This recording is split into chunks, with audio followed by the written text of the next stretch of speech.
Hi, welcome to my channel. ఇప్పుడు veg biryani చూపిస్తున్నానండి. Veg biryani కాదు, అది మామూలు పులావ్ అనమాట. చాలా సింపుల్ మెథడ్లో చూపిస్తున్నాను చూడండి.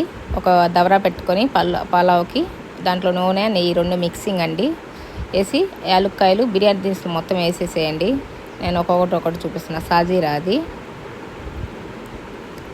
దాల్చిన చెక్క, మరాఠీ మొగ్గ, అనస పువ్వు ఇవి మొత్తం వేసేసేసి కొంచెం ఫ్రై అయిన తర్వాత ఒక 2 ఆనియన్స్ వేసేసాను. మీరు రైస్ని తగ్గట్టు. నేను 2 ఆనియన్స్ స్లైడ్స్గా కట్ చేసి వేసాను.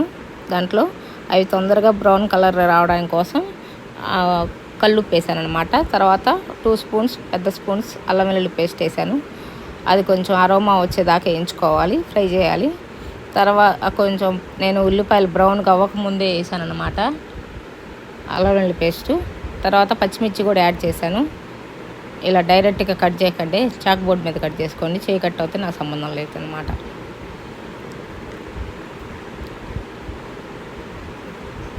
తర్వాత ఇవి మంచిగా మెత్తగా వేగిన తర్వాత దాంట్లో కొత్తిమీర పుదీనా వేసేసేయండి.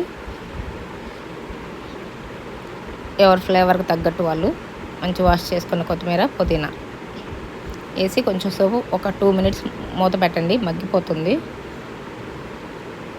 తర్వాత కొంచెం పెరుగు కూడా వాడండి, కొంచెం బాగుంటుంది.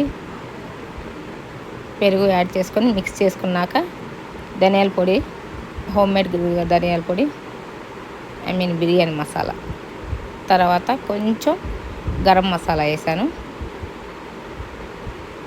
1 స్పూన్ కొంచెం, అంటే నేను 1 గ్లాస్ బియ్యం తీసుకున్నానండి. నేను గ్లాసున్నర వాటర్ తీసుకున్నాను అనమాట. గ్లాస్ అంటే కేజీ.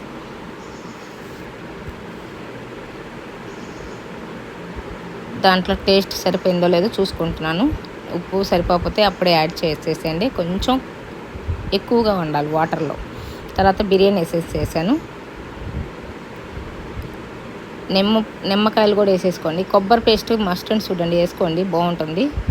నిమ్మకాయ రసం కూడా యాడ్ చేశాను. పలుకులుగా వస్తుంది.